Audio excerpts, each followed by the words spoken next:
মঙ্গলবার ভোরে ফের রেল দুর্ঘটনা। ভোর 4:45 নাগাদ ঝাড়খণ্ডের চক্রধরপুরের কাছে দুর্ঘটনার কবলে হাওড়া থেকে মুম্বাইগামী হাওড়া CSMT এক্সপ্রেস।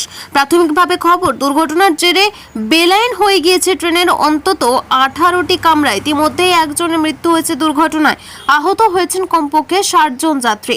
আহতের সংখ্যা আরও বাড়তে পারে বলে আশঙ্কা করা হচ্ছে। রেলের তরফে ইতিমধ্যেই উদ্ধারকারী দল পাঠানো হয়েছে দুর্ঘটনাস্থলে। যুদ্ধকালীন তৎপরতায় শুরু হয়েছে উদ্ধার কাজ। 18টি কামরার বেলাইন হয়েছে, তার মধ্যে 16টি যাত্রীবাহী কামরা। বাকি দুটির মধ্যে একটি ট্রেনের বিদ্যুৎ সংযোগের কামরা এবং অন্যটি প্যান্ট্রি কার। দুর্ঘটনাস্থল থেকে আহত যাত্রীদের উদ্ধার করে চক্রধরপুরে পাঠানো হয়েছে চিকিৎসার জন্য। কিভাবে দুর্ঘটনা ঘটল তা এখনও স্পষ্ট নয়, তবে রেলের এক পদস্থ কর্তা জানিয়েছেন যে জায়গায় মুম্বাইগামী ট্রেনটি দুর্ঘটনার কবলে পড়েছে তার কাছে একটি মালগাড়ি ও বেলাইন হয়েছে।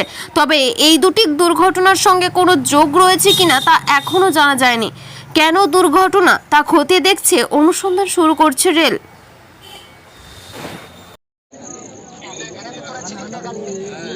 এটা এ সোয়ানি হারাছুন আগা দিকে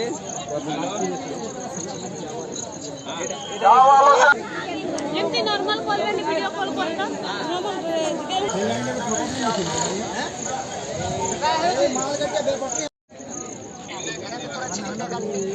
এটা এ সোয়ানি হারাছুন আগা দিকে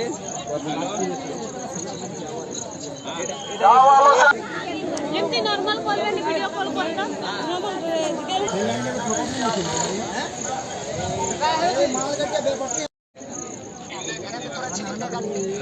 এটা এ সোয়ানি হারাছুন আগা দিকে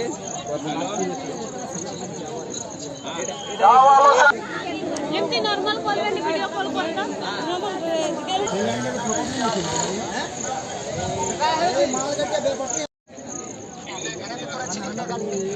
এটা এ সোয়ানি হারাছুন আগা দিকে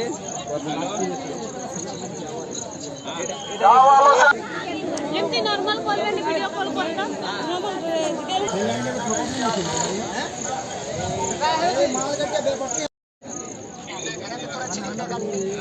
এটা এ সোয়ানি হারাছুন আগা দিকে